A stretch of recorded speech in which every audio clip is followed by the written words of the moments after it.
What's up, JK fam? And we back with another video, guys. Today we got disturbing videos straight from TikTok.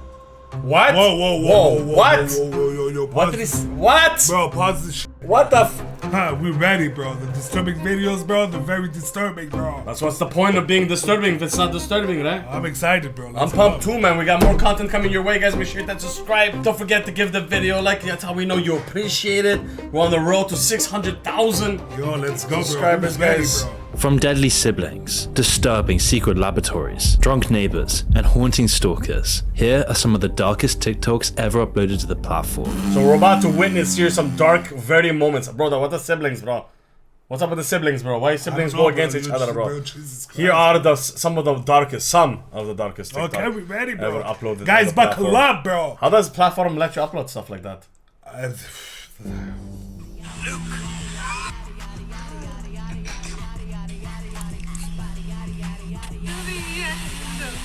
In the peaceful town of Lancaster, Pennsylvania, Claire Miller was known as a regular teenage girl. At 14 years old, she, like many others her age, was immersed in the world of social media, uploading just some regular teenage girl TikTok videos. But there was something going on in her life that was far more complex and distressing than her TikTok presence suggested. You see, Claire lived with her parents and her older sister Helen, who at this time was 19. And Helen wasn't your average teenager. She was burdened by cerebral palsy, a condition that affected her balance, movement, and muscle control. And yet despite her condition, Helen's life was filled with the unwavering affection of her family. And in particular, Claire. Claire and her seemed to have the perfect relationship. In fact, Claire was the perfect daughter. Those who knew her best characterized the junior high school student as ambitious, disciplined, and bright. What happened? She held the title of class president, and her admirable qualities of respect and honesty earned her an award. Okay. Her demeanor at school reflected a persona of happiness that was always ready to lend a helping hand. And you could see this from her TikTok videos, where she embraced her regular, warm, friendly American family. On the outside, she had it all. A loving home in a peaceful neighborhood with everything that she could need. But as the months went by, her behavior would start to change, as reflected by some of her more recent TikToks, where she started to become more edgy, which is normal for most 14-year-olds in school. However, with Claire, something was different. See, in the time of these videos, Claire's mental state was starting to concern many of those around her. She would often retreat into the quiet comfort of her room, where she regularly uploaded content on her Spirits and Such Consulting TikTok handle. There she would post more and more concerning TikToks. One, for example, expressed the similarities between herself and Annie Wilkes from the Stephen King book Misery. But as many young teenage girls would post about their affiliations with these sorts of villain characters, it wasn't really something out of the ordinary, as her preceding post would be featuring her dad and her sister Helen. So even though there were some concerning posts, it still seemed fairly innocuous. She would still do videos lip-syncing to pop music, dancing freely in her personal space, and she continued to film her father and her sister Helen. Yet as she started posting more... So there was nothing that was triggering like, okay, there's a problem here. I don't know, bro. I think we're gonna find out now. No, I get it, but like, I mean, like, there was nothing here to be like, you know, alarming or something. No, I guess not. I guess not. Yo, I wonder what the hell happened. More of these TikToks, her life was unraveling behind the scenes. Because even though everything seemed perfect on the outside, her audience had no idea what was really happening behind the scenes. Yo. You see, her first break... I mean, we all don't know what happens in It's true, bro. Nobody knows, media, bro. Nobody knows, bro. You know, it's a social media here, bro. We see something, but we don't understand fully everything. I don't know, bro. I don't know. Something I don't know, eh? I don't know what's gonna happen right now, bro. It's very, was brought in by the stress dark. of school bullying that had started ruining her life, mixed in with gender dysphoria and the COVID-19 pandemic, and it was fair to say her mental state was not good at all. But then things started getting worse. Her mental state continued to collapse. She always wanted to be perfect, and with this, she started suffering from voices in her head that were degrading her, telling her she wasn't perfect, and to even kill herself. And that's when she started to become obsessed with homicide, sending thousands of text messages where she expressed desires to inflict harm. Little did they know, a chilling tragedy awaited them that would shatter their peaceful existence. One cold winter's night, Claire would experience yet another mental break. But this time, her break was severe. Claire wanted to inflict harm. She felt trapped, alone, and empty inside. Her mental health was collapsing, and she was now beginning to experience... Nobody is helping at this point, bro. I don't know. Stop saying I don't know, man. Well, what do you That's want me to tell the only thing me, you're saying, bro. I'm a doctor. I don't know. I'm a doctor. Give you your want me input to to that, bro. Give your input to that. I don't know. You want me to be what? A doctor? I can't wait to find out. I don't know. Like, You're asking me? Nobody is helping her. I said, I don't know, bro. Obviously, you don't know. You're not in the family then. Bro, seriously, bro. Give me input, bro. What I'm would a you doctor. do? I have No, to you're tell not a her. doctor. I don't You know. know. Okay, I don't know. Jesus Christ, bro. I don't know. You asked me a question and said, I don't know. That's the only thing you're saying. I don't know. Full-on psychosis. She was a kid who seemingly had it all, but was now becoming completely obsessed with homicide during these breaks. But instead of continuing to inflict harm upon herself, she now wanted to inflict harm upon others.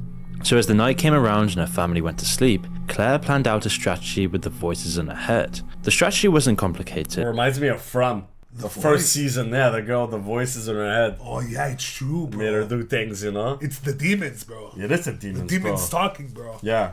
Let's go. But was extremely confusing and manic, which is what led Claire to sneak out of her room while her family was sleeping, as her parents would be completely unaware of what would happen next. As Claire snuck down the stairs and into the kitchen, she would pull out the family's biggest knife, ready to find the family's easiest target, silently opening up her disabled sister's door. No. Knowing full well that her sister wouldn't be able to fight back, she would quickly pull out the kitchen knife and plunge it into her sister's neck, stabbing her sister repeatedly and as silently as possible. So silent that her parents wouldn't even wake up when Claire would take the life of her daughter. Immediately after the event, Claire was sat in horror, looking at her dead sister with a knife plunged into her neck. It was in this moment that she realized her life would never be the same again, leading her to manically text her friends saying, quote, "I'm so sorry guys, I just killed my sister." Oh but as the my adrenaline passed through her god, body, bro. she would soon realize it wasn't just her poor sister's life that was over. In a matter of hours, her family and neighbors would soon know the horror that had just occurred at their house. By this point it was already 1 AM, and suddenly the local police would receive a phone call, and the voice on the other end was none other than Claire's, fraught with distress, as Claire admitted to murdering her sister, telling the police that she, quote, Mike Myers her disabled sister. Following her directions, the police then arrived at the family home to a surreal and ghastly scene, where they saw Claire trying to wash the blood of her hands in the snow outside the home, and inside the home, Helen lay there lifeless in her bedroom, a large knife still inside of her neck. Immediately, Claire was taken into custody, where she showed disturbing calmness amid the tumultuous circumstances. Detective John Martin would later tell the court that after Claire was brought a fast food breakfast from the police, she replied, "Ooh, McDonald's. I'd have killed someone sooner if I knew I'd get McDonald's." Oh and my her god, unempathetic bro. response to all of this makes this TikTok of her and her Bro, she's demonic, right? The soul left. Her soul's gone. It was, bro. The demon took over. Yeah, bro. The demon took over, guys. That is crazy, That is bro. insane, bro. That is crazy what she did, bro. It's a mental illness, bro. I guess so. Remember that movie, The Devil Made Me Do It? Exactly. Something like that.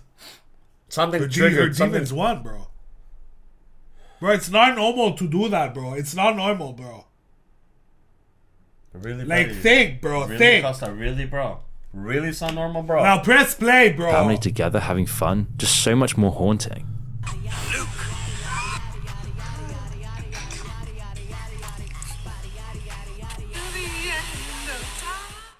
Her mama a party girl, she just wanna have fun too. They say.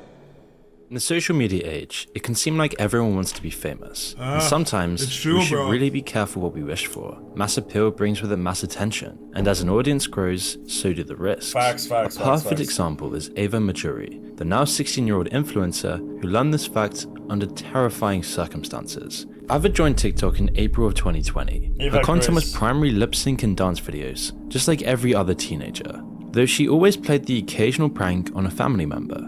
And these videos were fairly innocuous, but because of Ava's personality and her affiliation with other teenage girls, her rise to fame was meteoric, because 2 years later, she would have a following in excess of 1.2 million followers on TikTok alone. A factor in her rapid success was her approachability. She'd often reply to viewers' comments, and this connection with her fans is part of what made her so likable. Little did she know, these innocent interactions with her audience would bring about something very strange. You see, during Ava's earliest days on TikTok, a user named EricJustin111 would discover her videos. Bro, you remember, Yeah, bro. you remember that time? Nah, parents gotta lock down that TikTok shit, bro. Bro, TikTok shit, other shit. Remember when I opened YouTube for my niece? Yeah, they didn't let you. They didn't let me. But then my sister's like, "Are you sure it's okay?" I'm like, "No." And then a few days later, we used my sister's account just to. Yeah, they banned her, They bro. banned her, right? Not banned her, but like they. Yeah, removed it. they just got banned. Remember that time when we first started YouTube, bro? Somebody wanted to cut our. I don't know if you could say that here. Could you? I'll beep it. Oh, okay. Yeah, something like that. Yeah, bro. But like on Instagram though. Yeah, but whatever, bro. Still, bro, it's a platform. Okay, relax today. Where's he now there?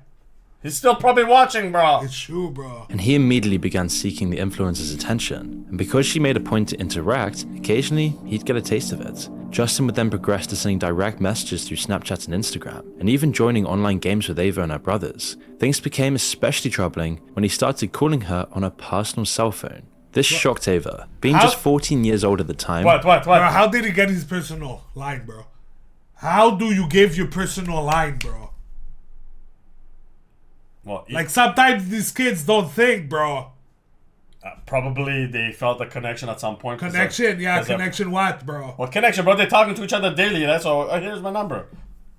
Maybe he's the one at that point. Let's see. I don't know, bro. This was terrifying. Some guy online was trying to stalk her and now had her personal cell phone. This TikTok game was going way too far, and Ava would soon be told by a friend of hers that Justin had tracked down her friends, both in her current location in Florida and in New Jersey, where she had lived previously. And not only was she terrified that her location had been tracked by this guy who was following her TikTok videos, but he had found her friends, and soon he would find her family. And most shocking of all was that some of these friends really weren't Ava's friends, as a few of them had actually been willing to sell him pictures of her, as well as Ava's personal information. What the? Soon Ava would be in a panic. Guys, what the hell is wrong with the society, bro? You guys you have issues, bro. Everybody needs therapy here, bro. Bro, you call Friends, why you get photos, bro? Snakes. Well, y'all supposed to be like this. But look, man, look at me, bro. Bro, guys, if you want information on John, let me know, guys. DM me, bro. Attack. Her friends were completely fake, telling all of her personal secrets to a guy stalking her. And this guy stalking her not only knew her location, but knew everything about her. Pictures of her, personal information, her phone number, her location. And she, on the other hand, had no idea who this guy was. On one occasion, Justin had, quote, logged onto a classmate's school account and did math homework in exchange for information about Ava and her family. Wow. And so soon, Ava's whole world would come tumbling down. The success of her TikTok videos was now destroying her life from within. It got to a point where Ava claimed, quote, I had to unfollow all of my local friends and Jersey friends, and everyone around me was like, oh, you're going Hollywood on all of us. You don't want to talk to us anymore. And I'm like, you're selling my stuff. Soon she realized that she could trust no one, and as she started to disconnect from everyone around her, Justin's obsession was growing. But then even stranger is that Ava's parents would make a very questionable decision, allowing their daughter to sell pictures to her stalker. Now I have no idea why the parents would ever do this. Wait, what? Oh, probably they have a plan. You think so? Oh, that's a plan, bro. We don't know yet. Sell pictures to her stalker. Now I have no idea why the parents would ever do this. And it makes me think that Ava couldn't even trust her family, friends, or anyone in her life. She was completely isolated at just 14 years old. Everyone was using her for something. Ava, then likely trying to downplay the situation, said the following in an interview with a journalist. I wasn't sending anything of my body, it was just pictures of my face, which is what I assumed that he was paying for. My whole thing is my pretty smile, that's my content. In the same article, it's then stated that the stalker sent Ava $300 via Venmo, all in exchange for just 2 pictures. However, Ava went on to contradict this in an Instagram post. Bro, imagine this guy now on only OF. If this bad, guy's still like around, imagine. I'm sure there's like tons of people like him. Bro, You know, now imagine now OF available to the public, easy access, bro. Yeah, I feel so crazy bad, bro. This is scary, man. During the aftermath, claiming she'd only sent 2 or 3 I sold 3 Snapchat photos to the assailant for $5 over a month before the attempted murder of my family. What? I did so because I thought it would get him to stop harassing me and my friends. When he asked for explicit content, I blocked him. images that were posted elsewhere and had charged $5 for each. Regardless, it was soon becoming apparent that this would be a terrible decision. Now, at the very start of his obsession, Ava was only 13, but when he was targeting her, she was now a 14-year-old girl, and he wanted to see, quote, booty pics. This was crossing a very dark line. So after way too long, Ava would eventually block this obsessive fan on all social platforms, and her father would step in, seeing that the situation was unraveling in a very dark way, with her dad warning her against any further contact with this man. So in desperation, Justin resorted to throwing more money her way, with pleas to unblock him attached. The The first payment was almost $160 and the second was another $100. The final payment of $370 came with a message that read, "Sorry, this is all I have left. I'm broke." With the cash having failed, Justin's impulses took him to darker places. Through kids at school, word reached Ava that her stalker was plotting something. The source was a classmate who was on speaking terms with the increasingly predatory follower. When confronted, this classmate forwarded Justin's messages, but they proved the rumors true. In one, Justin has said, "I want to grape emoji her bro." Now to be clear, this emoji is used by some online as a stand-in for the R word. Yeah, we know, In bro. another, he'd said, "I could just breach the door with a shotgun, I think." Now Ava was terrified. Well, what This the man hell are is we insane. watching, bro? And the fact that this man knew all of her friends and even family meant that she had no place to hide. So Ava would finally inform her parents of all of this. But their response again was so questionable. Her parents researched Justin, and when they realized he lived hundreds of miles away, determined that he wasn't a threat at all. Little did they know how wrong they would be. In the early hours of July 10th, 2021. Bro, pause, bro. Bro, if I was the parents, bro, I would set it up, bro. Set it up, bro. Set it FBI, up. Yeah, bullshit, set it everything, up, bro. Yeah. Bro, set it up, bro. Get him Catch in, this get him guy, in a bro. location, bro. Handcuff this motherfucker, bro. Handcuffs. You Bro, know what you do, bro? You beat the shit out of him. Bro, you tie get him the, up. You get the thing. No, you tie him The up, thing you put bro. in your hand. Bro, you tie him up. You get a razor, bro. What razor, that? Zorro. Yeah, bro. Oh, you initialize. You put your initial. And then you J. put Javix on him, bro. Oh, that burns, bro. Why would you do that? Why would you want to get involved? Guys, Don't bro. get your hands dirty, bro. Don't get your hands dirty, bro. Bro, this Get the laws. The laws. guy, to play. bro. Get to Nah, play ain't the- no law, bro. This guy deserves a beating. Yo, bro. this guy deserves a beating, bro. Okay, let's go, Bro, the play. bros. Let's see what happens. Kick ass. They call the bros.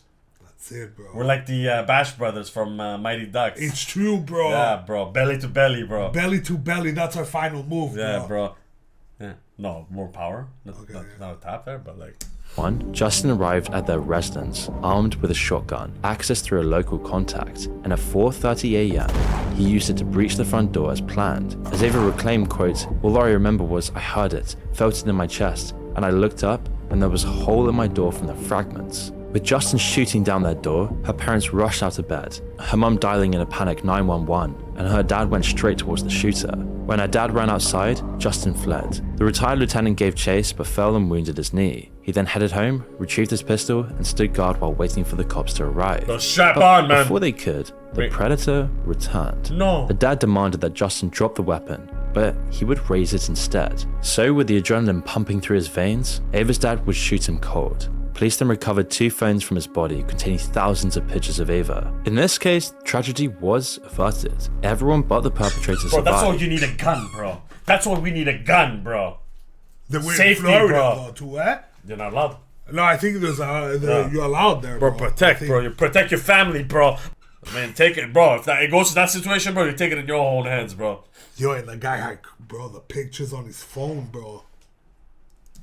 However, the experience still left its dark mark, because after the event, the family were forced to move. Their neighbors felt that Ava's social media presence put them all at risk. Ava then switched to homeschooling. She no longer felt safe with anyone around her, and couldn't trust anyone. Along with her parents' very questionable decision making, Ava would live a life of constant anxiety, never trusting anyone, always Yeah, being in perpetual bro. fear. And yet even with all of this, Ava's online career as a TikToker continues. But whether this is wise is very debatable, given she's still a minor with an overwhelmingly male audience. Nevertheless, the family are adamant that, quote, sick people won't push them offline. 然后我在回忆一张 Father kills stalker, bro. Bro, that was a What's crazy the age, ass story. bro. what's the age for TikTok to log in, like get in? Isn't it? I don't know what's the age, bro. I don't think there's a restriction. Maybe not, but I know like other platforms there's an age. I think some countries have now rules to be on social media. I personally think it's weird. Like right now, there's a lot of kids playing Roblox and shit like that. Yeah, I bro, think it's that's getting super dark weird. too there in that game, bro. I heard, bro. Some things have to be a little more controlled, man. I hope I don't know, president or the you know. I don't the know. It's government closing down soon, though. I heard. TikTok is one thing, bro. Once TikTok stops, it's gonna go somewhere else, bro. Oh, we don't know. You We're know? gonna see. But there's a lot of like weird stuff for sure, bro. That was a messed up, dark story, bro. Yeah, No we even lie. like I said, we even got. Thank God it didn't go to that extent, but like we even got that. Yo, the threat, The eh? threats, yeah, we even Hey, got. bro, the who threats. are you there? I got cops on my side, bro.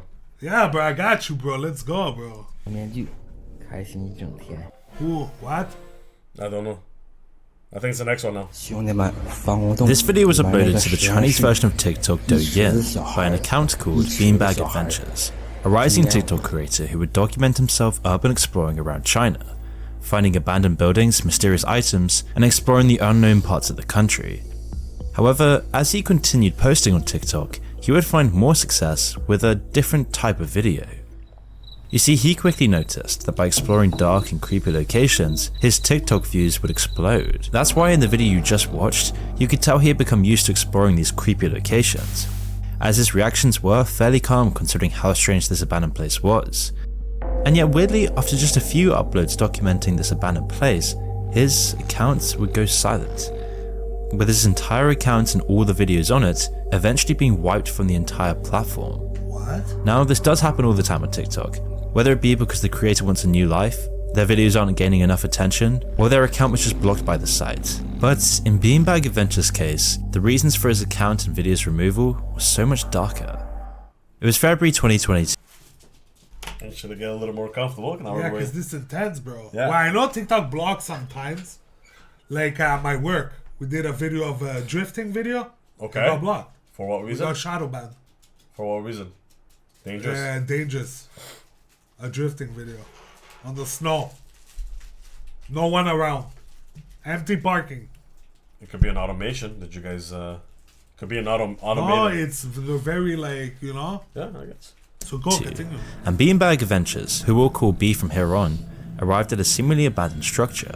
Locally, it's said to be known as the Laboratory, though the truth of this is uncertain as the location has never actually been disclosed. Upon entering the building, B was So here, guys, It's Adobe Premiere. Adobe Premiere editing. The media went offline. Basically, he probably moved the file somewhere else, So That's they can't why- link and now it's not linking. So there's something a missing. message. overwhelmed by a strong odor, in spite of the respirator he was wearing. So he followed the stench. So this basically he didn't rewatch his video. Oh, yeah. Poor guy. And it led him down to the basement and into a particular room, and it was there that he would make a disturbing discovery. A pool of stagnant liquid containing the decaying remains of children. And What? not just Whoa, children, whoa, whoa, we're what? talking about Whoa, whoa, whoa, newborn what babies. What? Bro, pause this shit. What bro. the? Bro, I don't think so we can continue this, bro. This is too dark, bro. This is too dark. I don't want to hear this shit, bro. Nah, bro. Bro, I just got goosebumps, bro. Babies. Now initially when this video was first released, there was a fierce debate about the validity of the footage, as during the video itself, B said what he'd found there were movie props. It was likely an attempt to avoid having the graphic footage pulled, but whether his motive was to expose an injustice or to rack up views, we can't really say for certain. But having seen the content, it's pretty convincing, and would have been very costly and time intensive to fake. Another indication of authenticity is that in the higher quality footage, maggots and insects are clearly come on, visible man. on and around the bodies. After this insane post, B would then return to business as usual, and the conversation slowly died down on Douyin. On the 26th of December 2022, however, he went back to the lab, ready to gain more views and spark up more controversy. And what he captured there silenced most of the doubters. Because this time, things had changed. A few articles of children's clothing were strewn around, a pile of glass bottles had appeared, and within the pool itself were more corpses. And worth noting is that many bodies that are recognizably the same were now further decomposed. This was either an incredibly elaborate hoax, or it was real. Either way, someone had been in the lab since the first post. Now many were quick to discover that the bottles in the video appeared to be formaldehyde, a chemical used for the Bro, this is the the liquid. The When we're playing Breaking Bad. not breaking. Oh shit, maybe. I don't know, but I know when we're playing the game. Morgue Assistant. Morgue assistant. Yeah. God be with us. In the name of Jesus Christ, you can't follow us. Tony! It was at this moment he knew. He fucked up. Oh shit. preservation of bodies. This could be why Preservation they of appeared body. less bothered by the smell, as the substance would have lessened the stench, possibly because they knew someone would return.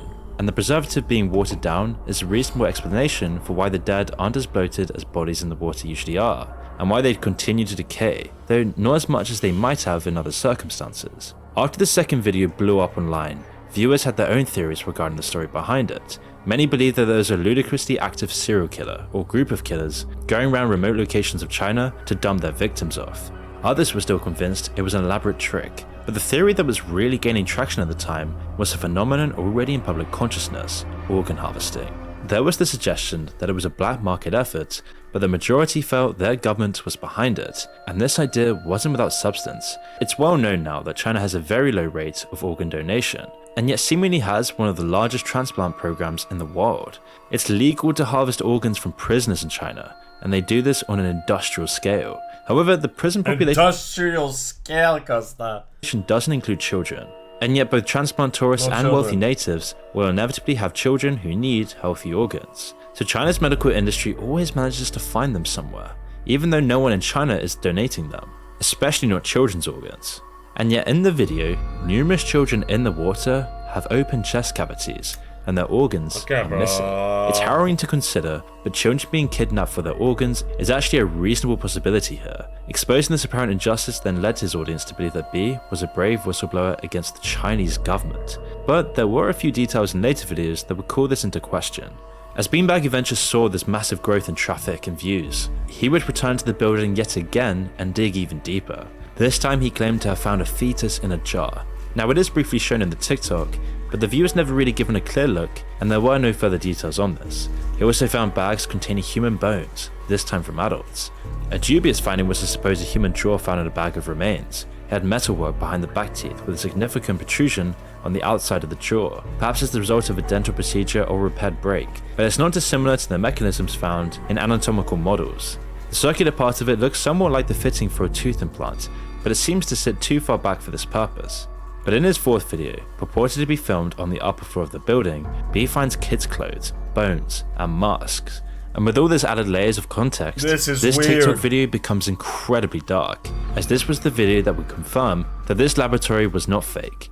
Soon people across China would realize that these were real human bodies inside of this abandoned laboratory. But one of the weirdest things about all of this is that B seems to have been less emotionally affected by this discovery than the audience who was watching and finding it. With that in mind, it is possible that the grisly scene was legitimate, but when there was nothing to show, he took it upon himself to keep people watching.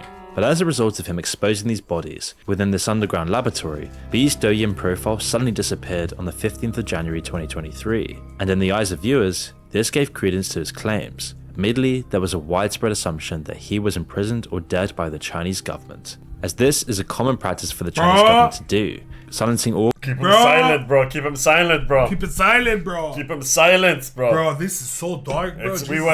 We went from dark to dark. Dark shades. Bro, it's so true, bro. criticism of their organ harvesting help and force organ harvesting in China.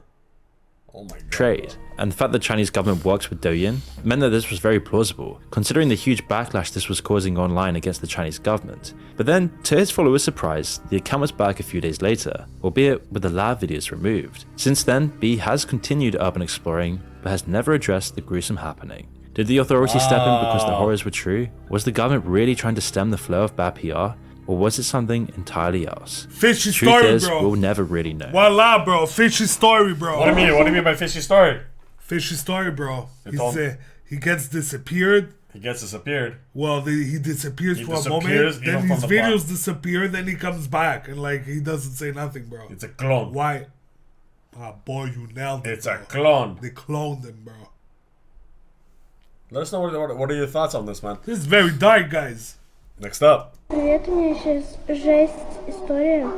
У нас там сосед, он пьяный. Он, короче, стучится на дверь, всю ломает нафиг. Он уже несколько минут здесь стоит, стучится, орёт, матерится. Я просто мне страшно, блин. So we got a drunk guy, neighbor. He's knocking, banging on the door. That's it, bro. You grab a baseball bat or you grab something and you clock him out. Clock him out. Мне страшно.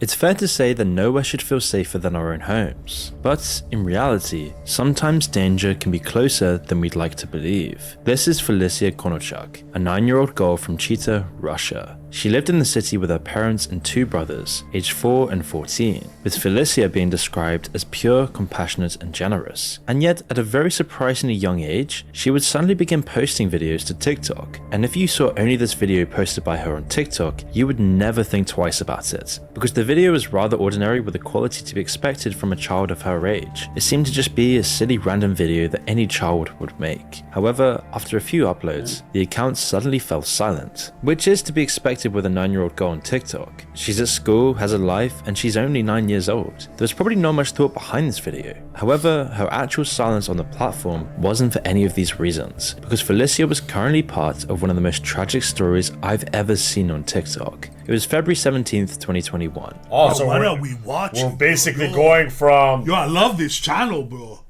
From really disturbing to like the most disturbing. Bro. So this is #1 disturbing TikTok video.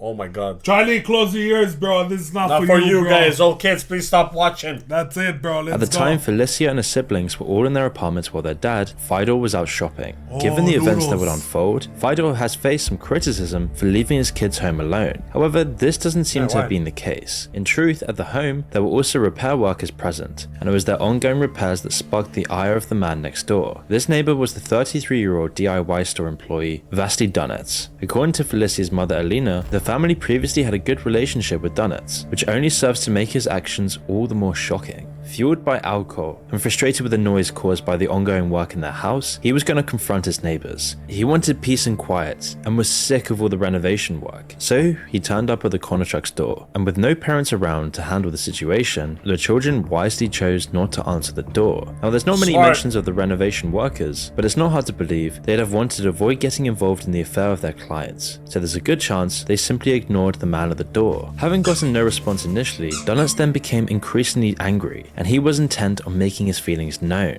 He wasn't going to let his neighbors pollute his house with noise, and didn't really care that the only people worth telling weren't at home. So as the minutes went by, his aggression kept on building up, fueled by the alcohol, until he reached the point that he was slamming the corner chick's door. And this is where Felicia's TikTok videos began. Throughout her posts, she was giving a nervous smile and dance for a moment, but these attempts to appear calm didn't hide how she truly felt. It's clear from the footage that her neighbor's ferocity was growing, as was her fear. Felicia seemed convinced that things were going to go wrong, and in this TikTok video that you see right now, this would record one of the last moments of her life, because after she stopped recording this video, she went on to talk to friends and told them that finally, her angry neighbor seemed to have left. Donets was slamming the door for more than an hour before things quietened down, and what happened next was truly shocking. But there were 2 conflicting reports. In one version of events, Felicia approached the door to film her neighbor outside, and her dad was yet to return home. In the other, her dad had already returned, and Felicia heard a soft knock at the door, which she answered, believing it to be a friend she planned to go on a walk with. Now the first one does seem unlikely, given how afraid Felicia was. It doesn't make any sense that she'd open the door. There's 2 stories, which is just let it play. Now the first one does seem unlikely, given how afraid Felicia was. It doesn't make any sense that she'd open the door for the sake of filming her drunk neighbor that she felt threatened by. And the second account comes directly from her dad, and also seems far more logical. She'd naturally be less afraid once her father was home, and she was expecting somebody. And regardless of which is true, the result is all the same. Still being drunk, Donets took his hunting rifle and fired multiple rounds through the Konachek's front door. He was furious, and his rage was uncontrollable. But one of these rounds would hit Felicia directly in the head, severely wounding her. After the shooting, there was a small divergence in the story again, with several outlets reporting that her dad arrived at the apartment just after the attack, but the dad himself recounts the following, quote, "I ran into the corridor and saw my daughter covered in blood. She croaked, 'Dad, I've been killed.' I took her in my arms and shouted to my son and the repair workers to call an ambulance, and my daughter died in my arms. When the ambulance arrived, I carried her to them, but the doctors said that she had no chance to survive." When the police eventually arrived, her killer was sitting on the stairs nearby. Donets immediately confessed to the crime and was promptly arrested. Felicia's father went on to post videos taken in his apartment, and the pain of his loss is clear as day. Через которую пришла смерть к моей дочери. During the trial, Dunnett's claimed that Phyllis's dad had kicked him, presumably upon his return, given how the situation escalated. The dad denied this, saying that he told the drunken neighbor to sleep because he would not speak to a drunken man. Now, whether this kick happened or not, this doesn't negate any fact that there was a huge loss of life just for reconstruction work. Eventually, the killer was sentenced to 17 years in a penal colony in Siberia, but her father demanded harsher sentencing, with his justification being, "I just want the man to realize what he really did." Bro, the guy deserves the penalty, bro. Poor girl, bro. Poor girl, bro. But I got... Oh, shit. I got lost at one point. There's two different stories they're saying. So they're just saying the one that's more real is... She wouldn't open the door either way. No. So the one that's that. She would have never opened the door. So the father wasn't there. She thought, okay, they're saying that she thought that her father came and she opened the door. Yeah. No, it was still him being angry. No, because he shot the gun, right? Well, at that point, yeah, bro, Jesus Christ, man. Bro, guys, bro, Yo, what are these dark stories, bro? That was dark. I got chills, bro. I got chills, man. Especially when he said that line, that was our last moment of her life, bro. Yeah, bro. Poor little girl, guys. Bro, these stories are crazy, bro. No lie, bro. I mean, I don't have anything positive here to say. You have kids watching, and you have kids on TikTok, bro. You better take that TikTok and you lock it down. Well, no, TikTok was for the last video. TikTok. You lock it down, bro.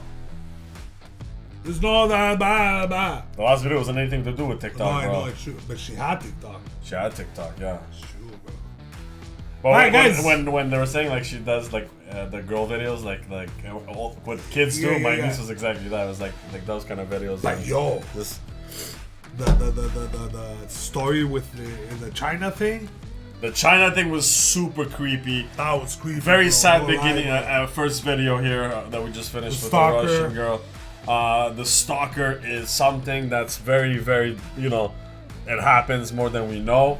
What was the first one? Oh, the sister. The sister, bro. Oh my god, bro. Guys, if you're, bro, these stories are crazy, bro. If you want more videos like this, guys, don't forget, do leave a like and don't forget, comment down below.